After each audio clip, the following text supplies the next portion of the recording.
예, 여러분 반갑습니다. 어반입니다. 원래대로라면 오늘 같은 타이밍에는 그 방검복 이야기를 해야 되거든. 축축축축축. 그래서 내가 전에도 얘기했잖아. 앞으로 미친놈이 점점 많아질 수밖에 없다고.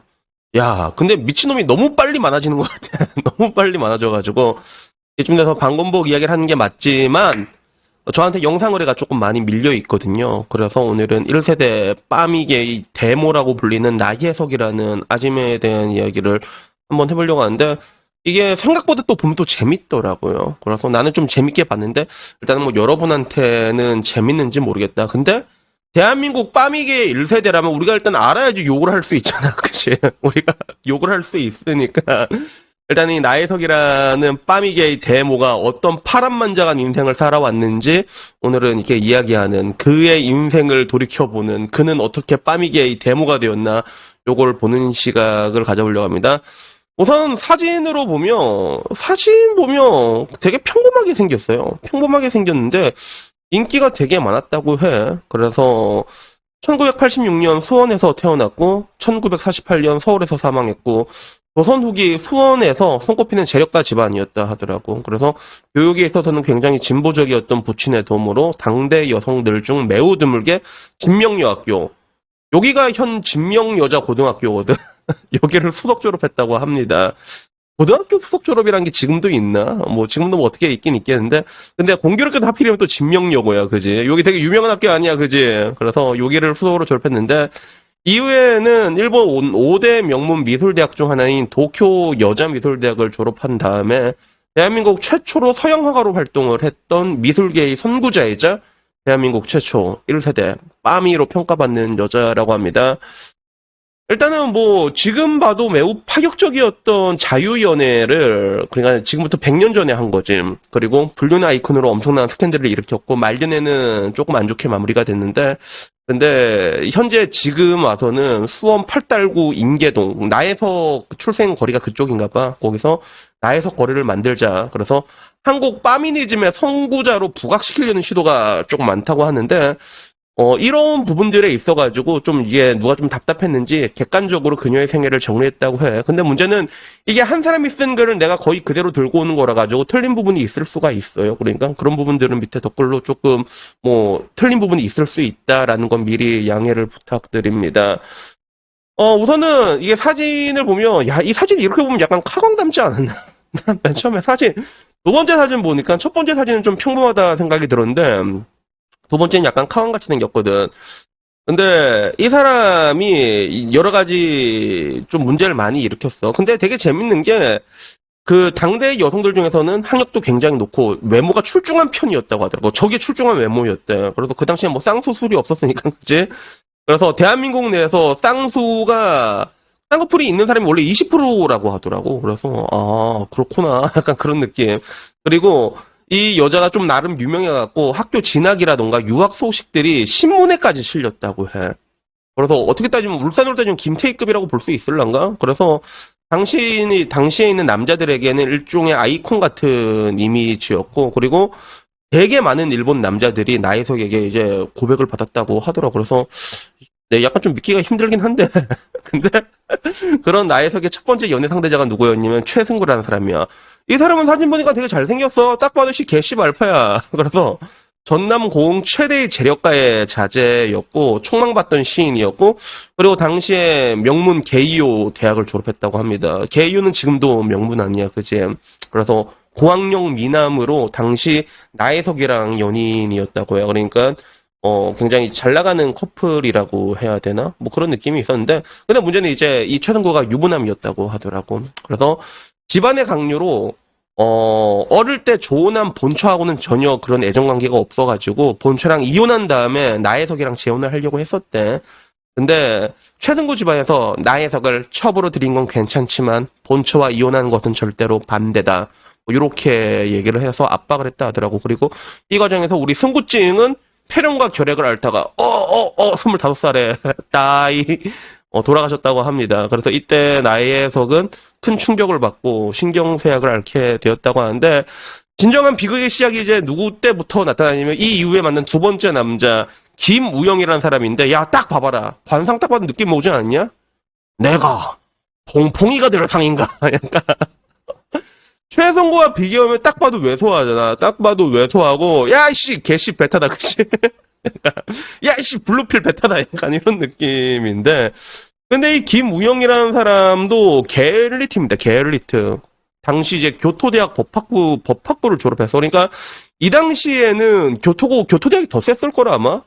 지금이야 우리는 도쿄대지만 이 당시는 아마 교토가 더 강하지 않았을까? 뭐 내 생각엔 그래. 확실하진 않아. 내 피셜이 알았지?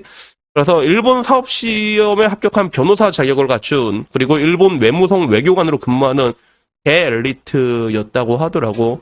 그래서 나이석의 친오빠의 친구였던 거야. 나이석의 친오빠가 나경석이라는 사람인데 이 사람은 친구였거든. 그래서 나경석이 우리 영석 한번 만나볼래? 이래가지고 나이석이랑 만나게 됐는데 근데 이제 이 남자를 만나면서 또 다른 남자랑 양다리를 걸치고 있었던 거야.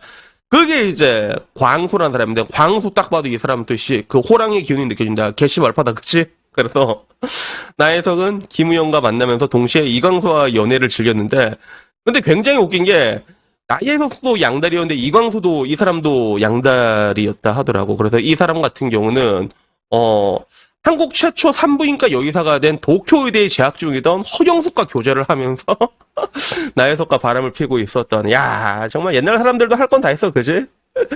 그래서 이후에는 이광수와 연애는 하지 않지만 남사친으로 쭉 관계를 이어나갔다고 해. 뭐 중간에 뭐 몇 번 하긴 했겠지, 그치? 그래서 근데 문제는 이때부터 비극이 시작된 거야. 이런 나혜석의 자유분방함에도 그녀를 진심으로 사랑했던 우리 퐁퐁이 김우영 씨가 계속 내랑 개콘 시대 구다 사이 이렇게 결혼을 요청을 했지, 그지? 그래서 결국에는 계속 거절하다가 파격적인 조건 네 가지를 걸었는데 그게 뭐였냐면 지금처럼 평생 사랑해 줄 것, 화가 활동을 방해하지 말고 적극 후원해 줄 것, 시어머니를 모시고 살지 않도록 해줄 것. 야, 이 당시에는 정말 대단해, 그지? 시대를 앞서갔어, 확실히. 그리고 첫사랑인 최승구의 묘비에 비석을 새로 세워줄 거. 그래서 왜 승구의 묘지에 이 승구가 왜 이러는 거지? 그래서 특히 마지막 네 번째 요구사항은 이제 참 머리 빠지는 요구였지만 근데 나이석이 제대로 빠져있던 김우영은 이 조건을 감수하고 드디어 결혼을 했는데 항상 그러잖아. 이거는 내가 말하는 레드 플래그지, 그치? 레드 플래그란 말이야. 이런 거 해주면 여러분 고마워할 것 같지 아니라니까. 고마운 것도 하루 이틀이지. 그래서 이제 그 다음부터는 뭐 이제 또 이제 말달리게 이제 분리행보가 시작된 거야. 그래서 당시에는 상상할 수 없었던 세계 일주 여행을 하게 됐다고 하더라고. 100년 전에. 어떻게 그게 가능했냐면 남편인 김우성이 일본 외무성 외교관이었잖아. 그래서 이에 대한 포상으로 세계 일주를 무료로 할 수 있었는데 부인인 나혜석까지 혜택을 보게 된 거야. 그래서 나혜석은 이 당시에 약 2년에 걸쳐서 스위스, 벨기에, 노르웨이, 프랑스, 네덜란드, 독일 두루두루 여행을 했다고 합니다. 이거는 개쩌는데. 그래서 이런 거 보면 여자들은 여행을 되게 좋아하는 거 같아. 그치? 여자들은 이 시대에도 여행을 좋아했구나라는 생각이 들고. 그리고 현지에서 언어 교육도 받고, 그리고 영어, 프랑스어, 독일어 등을 유창하게 구사할 수 있다고 해. 그래서 언어를 되게 잘했다고 하더라고. 그래서 남편인 여기 우리 퐁퐁이 김우영증은 아내가 마음 편히 공부하도록 이게 돈도 중간에 여행비만 붙여줬는데, 근데 또 여기서 또 바람을 피는 거야. 근데 이게 진짜 골 때리는 게 프랑스 파리에서 이게 불륜이 일어났거든. 불륜야, 복들이 빨리 앉아, 이 새끼야. 근데, 이 바람핀 사람 얼굴 사진이 있어. 근데 어디서 많이 보고 갔지 않아, 이 사람 사진? 그 카지노에 나왔던 호구형이랑 되게 느낌이 비슷한데, 이 호구햄이랑 또 바람을 폈거든. 그래서 그 당시에 친일파 최린과 불륜 관계를 맺었다고 하더라고. 그래서 되게 웃긴 거는 정작 김우영이랑 최린이 되게 절친한 친구였던 거지. NTR까지 해버린 거지, 그지? 그래서 요게 문제가 되는 건데, 근데 문제는 이제 프랑스 한인 사회에서 이게 퍼져버린 거야. 이 소문이 확산이 되니까 이 당시에 불륜이라는 게 어떻게 보면 뭐라고 해야 될까? 특히 여자의 불륜에 대해서는 되게 관대하지 못한 시절이니까 이게 막 퍼져나가면서 김우영은 몰래 파리까지 와서 나혜석을 미행했는데 나혜석이랑 이제 최린이 같은 반에서 이제 붕가붕가 하는 거를 직접 목격을 한 거야. 그래서 그 충격을 받고 그대로 귀국을 했다고 하더라고. 그래서 여기서 이제 자기가 사랑하는 아내를 위해서 자기는 야, 돈 이거 뭐고 다 보내줬는데 해줄 거 다 했는데 근데 정작 내 절친이라는 게 붕가붕가 하고 있으니 야, 나라면 둘 다 죽였다 진짜. 그래서 결국에는 김우영은 이제 돌아와서 콩콩으로서의 자존심은 지켰어. 이제 이제 이혼하자. 이혼을 통보하게 된 거야. 새로운 여자 동거를 하면서. 나의 성은 근데 이 와중에서도 이혼을 거부했다 하더라고. 그래서 김우영은 여기서 이혼을 거부하면 간통죄로 너 고소한다. 너 고소. 이 당시에 간통죄는 몇 년 나왔을까 약간 좀 궁금하긴 한데 지금보단 더 강하지 않았을까? 그지? 그래서 결국에는 이제 나의 속을 임마 아니 이혼 안 해주니 간통죄로니까 안방구 낸데 이러니까 결국에는 이혼할 수밖에 없단 말이야. 그래서 결국엔 나의 석은 여기서 김우영과 이혼을 하게 됐다고 합니다. 잠깐만 씨발 이거 왜안 돼? 잠깐만 마스 빨리 그래서 문제는 이제 얘랑 끝나면 얘랑도 잘 돼야 되는데 그 최린이랑 사람 근데 최린도 나의 석이랑 이제는 소문도 많이 났고 이제 안 되겠다. 미친놈 된 거 아니야? 그래서 최린도 이제 도라이가 된 거지. 그러니까 이제 야 이제 난 너랑 야스를 할 수 없어라고 얘기하니까 여기서 더 웃긴 게 나혜석이 최린을 정조유린죄로 고소했대. 그래서 야 이런 죄가 있단 말이야. 그래서 상당한 합의금을 주고 나혜석과의 관계를 이제 공식적으로 우리 호구 형, 지금 호구는 맞아, 그치? 그래서 관상이 야 틀린 게 없어. 그래서 청산을 하는데. 그래서 당시 한국의 100년 전의 사회 분위기에서 여자가 남편을 버리고 불륜을 저지른 지 이혼당하고 내가 너 때문에 이혼당했으니 돈 내놔라라는 거는 엄청난 스캔들이었던 거야. 그래서 여기서 나혜석의 사회적 이미지가 최악으로 이제 나락으로 가게 됩니다. 그래서 그 이후에 나의 한국 일대 빠미의 행보가 본격적으로 시작이 되는데 근데 이 이후로 나혜석은 그러니까 지금까지 이제 남자 여자 관계만 얘기해서 우리는 그냥 쌍눈으로 기억하고 있지만 이 여자가 좀 재능이 많은 여자였던 건 사실인 것 같아. 그래서 한국 최초 여성 서양 화가로 의미 있는 되게 파격적인 활동을 계속했고 그런 근데 이제 문제는 이제 앞선 파격적인 스캔들로 모든 활동을 비난받으면서 예술계에서 이게 매장을 당하게 된 거지. 그러면서 파미니즘 활동가로 변모하게 되는데 이때 이 여자가 주장했던 게 결혼은 여성의 생활을 불행하게 한다. 이혼을 두려워하지 말고 적극적으로 해라. 약간 지금 말하는 그거지. 어머 이혼은 신속하게 해요. 이거를 100년 전에. 야 너무 빠른데? 씨. 그리고 여자도 성욕이 있고 적극적으로 풀 권리가 있다. 이런 주장을 잡지에 기고하면서 여성주의 강연 활동을 되게 활발히 했다고 해. 그래서 여기서 더 좀 멋지다고 해야 되나? 이건 좀 너무한데? 결혼 후에 다른 이성과 사랑과 정사를 나누는 것은 오히려 가정을 화목하게 한다. 혼의 정사는 나쁜 것이 아니라 시대를 앞서가는 지혜로운 연애법이다라고 얘기를 하는데 나 이거 보자마자 내가 들었던 여자의 이름이 생각나더라고. 그 허구한 날 나이트클럽 저기 저 앞에 있어 챔피언이라고. 거기 가서 남자랑 원나잇 하면서 집에 들어가면서 야 우리 남편이 최고 이러면서 들어간 애가 있거든. 약간 그게 좀 생각이 나는데 그거를 100년 전에 했던 거야. 그지? 그래서 지금 봐도 용인되기 어려운 거를 100년 전에 설파를 하고 다녀서 뭐 당시에는 뭐 그런 거야. 사실 불륜으로 망가진 자신의 인생을 합리화하기 위해서 파미니즘을 끌어들였다는 시선이 더 많았고 그리고 이 뒤에도 더 멋진 얘기를 했는데 자식은 어미의 육체를 파먹는 악마다. 임신은 여성을 불행하게 한다. 이런 이야기를 서슴없이 했다가 하는데 자식은 어미를 육체를 파먹는 악마다. 이거 어디서 많이 들어본 거지 않아? 그 어마를 의해서 보면 아이는 엄마의 몸을 파먹고 큽니다. 그래서 오마르 내가 이걸 봤던 게 아닌가 약간 그런 느낌적인 느낌이 드는데 그래서 그 뒤에는 또 이제 자기 불륜을 합리화하는 이혼 고백서라는 글을 썼는데 거기서는 한국 남자들은 여기저기 여자들을 쏘시고 다니면서 자기 부인들의 정주에 대해서는 엄격하다.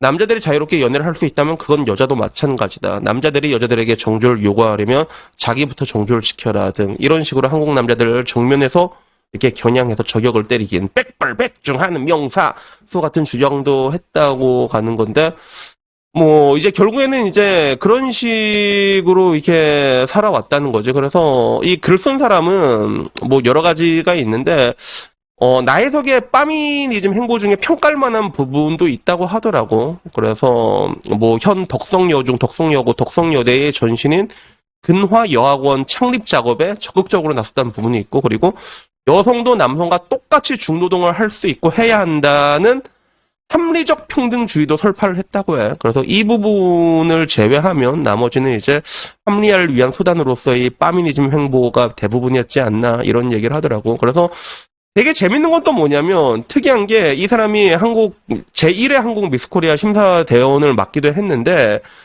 이게 보면 좀 되게 웃기지. 지금 와서는 미스코리아를 성상품화이라고 하는데 당시에는 미스 코리아가 여성의 자립심을 상징하는 파미니즘 운동으로 받아들여졌다는 거지. 그러니까 어떻게 보면 또 하나의 모순점이란 거야. 내가 옛날에 말했잖아.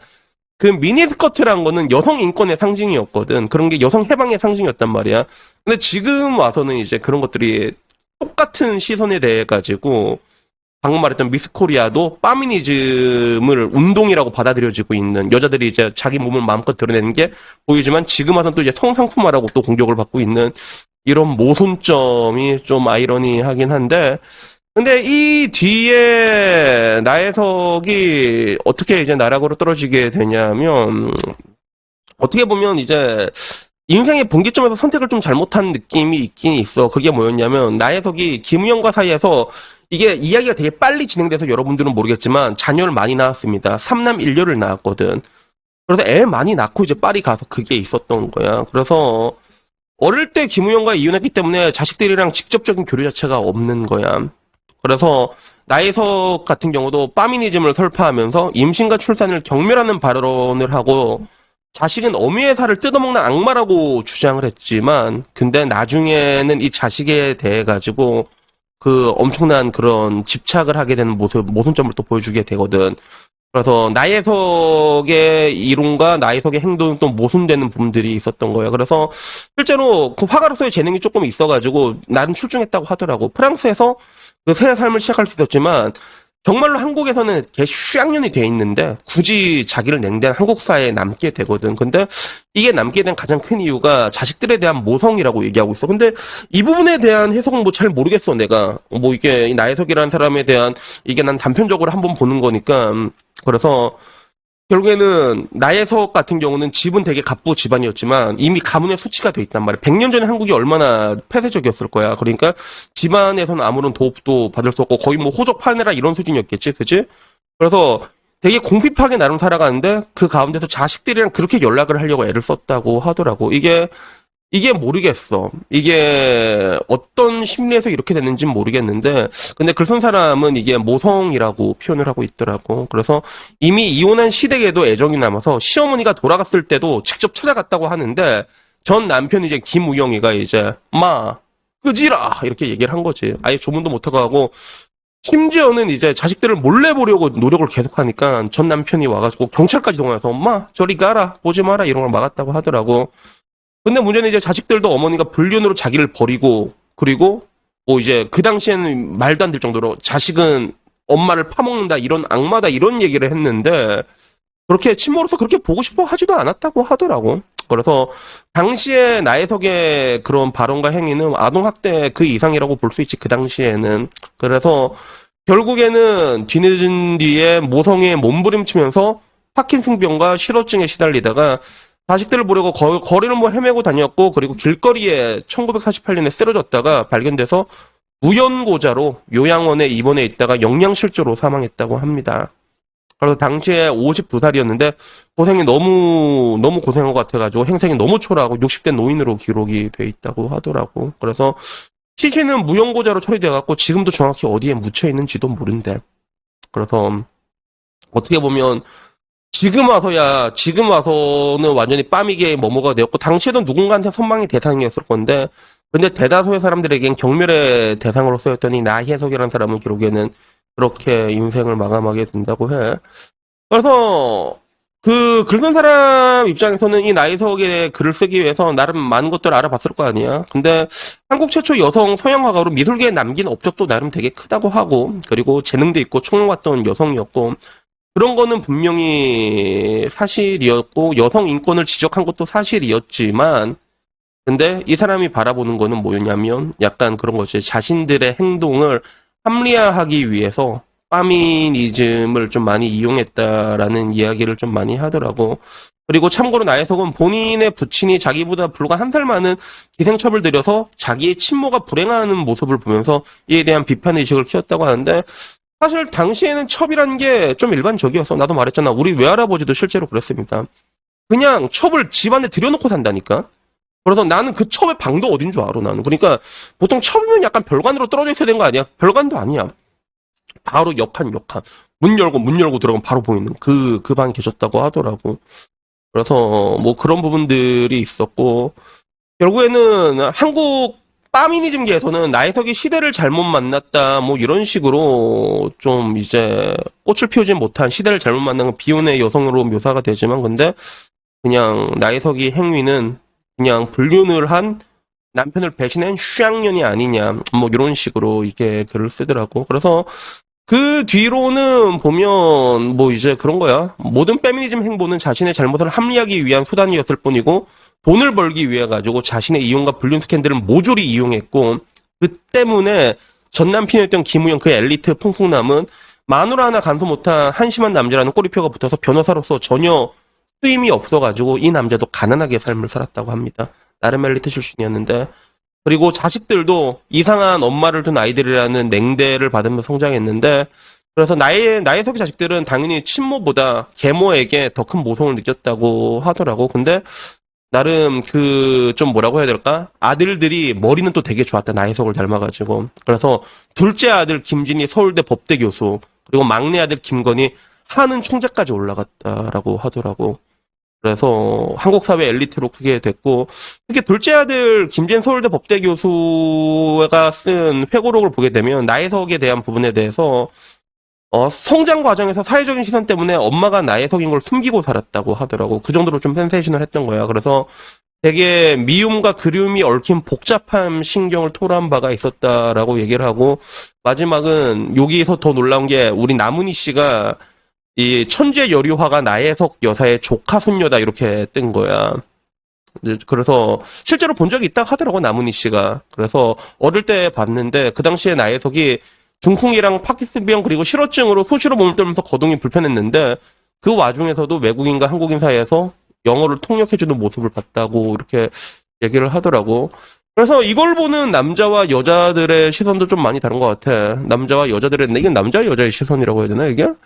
그래서 여초에서는 이걸 보고 뭐라고 씨발 잠깐만 녹화다 보니까 지금 22분이야. 왜 존나 오래 했네. 잠깐만. 너무 길게 얘기했다. 그래서 여초에서는 말 그대로 이제 머모님으로 이제 추앙하는 거야. 야, 무슨 상관이야. 여자가 하고 싶은 거 다 하겠다는데 이런 느낌. 불륜 빼고 뭘 잘못한지 모르겠다. 개 멋있다. 야, 선구자다. 진짜 너무 멋있다. 역시 빠미니즘은 똑똑한 사람이 먼저다. 이런 반응이었고, 여초에서 남초에서는 야, 쟤 꼬꼬면서 뒤지게 미워하던데? 그리고 교토제국대학 법학부 출신 변호사를 펑펑남으로 만들어버리네? 이러고 자식들이 불쌍하다 뭐 이런 반응이 있었는데, 전반적으로 뭐 내가 봤을 때는 글쎄요, 이 여자가 과연 국내 빠미계 업계를 대표하는 머뭇님이라고 할 수 있나라고 했을 때 뭐 그런 부분들도 분명히 있는 것 같고, 분명히 재능이 많은 여자였던 것 같고, 그리고 똑똑한 것도 사실이었던 것 같은데, 근데 글쎄요, 저는 이걸 보고 어떻게 생각이 되냐면, 물론 지금 봐도 파격적인 행보이기 때문에 100년 전에는 더 파격적인 행보였을 거란 말이야. 근데 사실상 납득하기 힘든 부분, 이해할 수가 없는 부분들, 물론 이제 그 당시에는 아까 내가 말한 것처럼 분명히 첩이란 게 공공연 했단 말이야. 근데 저는 항상 여러분들에게 뭐라고 얘기해요. 부부 사이에 합의가 되면 뭘 해도 상관이 없다고 얘기를 하잖아. 그게 뭐 쓰리썸을 하든 포썸을 하든 무슨 상관이 있어. 해도 돼. 침 뱉어도 된다니까. 섹스하면서 서로 좋다고 하면 뭘 해도 상관이 없는데, 첩이란 건 그 와중에서 합의된 관계였다는 거야. 첩이라는 건 그 당시의 사회 분위기에서는 분명히 합의가 된 그런 하나의 형태였던 거고, 불륜이란 거는 합의가 되지 않은 행위지. 물론 지금 와서 보면 그 당시에 보면 불륜도 뭐 오지게 했겠지. 그지? 대놓고 했을 거야, 남자들이. 그래서 그런 환경이 지금처럼 대칭적이라고 할 수 없고 그런 것들이 있지만, 근데 결국에는 그냥 뭐 바람 핀 거 아닌가, 그냥. 그래서 나는 이 부분에 대해서 왜 좀 다르게 생각하냐면, 똑같은 동시대, 거의 비슷한 시대를 살았던 사람인가? 그 프랑스 쪽에 빠미게인 머모님이 또 계셔. 시몬드 보부아르라고. 근데 이 여자의 인생은 내가 좀 재밌게 봤거든, 실제로. 그래서 그 당시에 이제 프랑스의 정신적 지주라고 불리는 장폴 사르트르랑 연인 관계였는데, 근데 이 둘의 관계는 아무런 문제가 없었어. 왜냐하면 그냥 우리가 흔히 말하는 자유연애 결혼같이 오픈 메리지 같은 것처럼 그냥 서로 자유롭게 연애하고 자유롭게 야스하고 그런 관계를 이제 서로 합의해두고 그 안에서 움직였거든. 근데 그 가운데서 결국에는 이제 이 1세대로 추앙받는 빠미게인 머무님이 했던 거는 그저 불륜이야. 이거는 시대를 아무리 지나도 그 이상도 그 이하도 아니라는 것들이지. 물론 내가 늘상 말한 대로 공과 과를 따로 봤을 때 분명히 빠미게에 이렇게 기여한 부분도 있겠지만, 근데 결국에는 그저 이제 불륜으로 나름 여러 가족들이랑 다 고생시키다가 스스로 자기마저 파괴시키는 그런 행동을 보여주면서 생을 마감한 불쌍한 여자가 아니었나. 불쌍한 여자라고 하기에는 왠지 개 같은 김치냐 욕 한번 해야 되는 거 아닌가? 그런 게 있는데, 근데 되게 유감스러운 거는 그런 사람을 한국 1세대 빠미게이 데모로 추앙하면서 뭐 수원에 이제 뭐 나혜석을 기념한다는 얘기까지 나온 걸 보면 결국에는 이런 사람이 빠미계를 대표한다는 걸로 봐서 결국에는 한국의 빠미 수준이 이거밖에 될 수 없는 그런 이유기도 한 게 아닌가 하는 생각이 듭니다. 여튼간에 오늘 이야기는요 25분 와 진짜 오랜만에 길게 얘기를 했는데 얘기하다 보면 나 이렇게 얘기한지도 몰랐다. 물론 누군가는 되게 지루한 얘기였지만 저는 개인적으로 되게 재밌는 이야기였거든요. 그래서 여튼 오늘 이야기는 여기까지고요. 나중에 기회가 되면 내가 프랑스의 빠미게이 데모 시몬드 보부아르의 이야기도 내가 해주는 날이 올란가는 모르겠는데 여튼간에 뭐 이게 뭐 개인적으로 좀 재밌어가지고 영상을 한번 올려봤습니다. 그래서 여튼 뭐 오늘 이야기 여기까지고요. 아유 우리 복돌이도 고생했어. 복돌이도 고생했어 듣는다고. 일로와 여기까지 오늘 이야기는 여기까지고요. 마지막으로 우리 또 25분 듣는다고 고생 여러분들 위해서 우리 복돌이의 재롱으로 붐붐붐붐 기라라 붐붐붐 기라라 붐붐붐 붐붐붐으로 마치도록 하겠습니다. 오늘 이야기는 여기까지입니다. 이상입니다. 감사합니다. 야옹.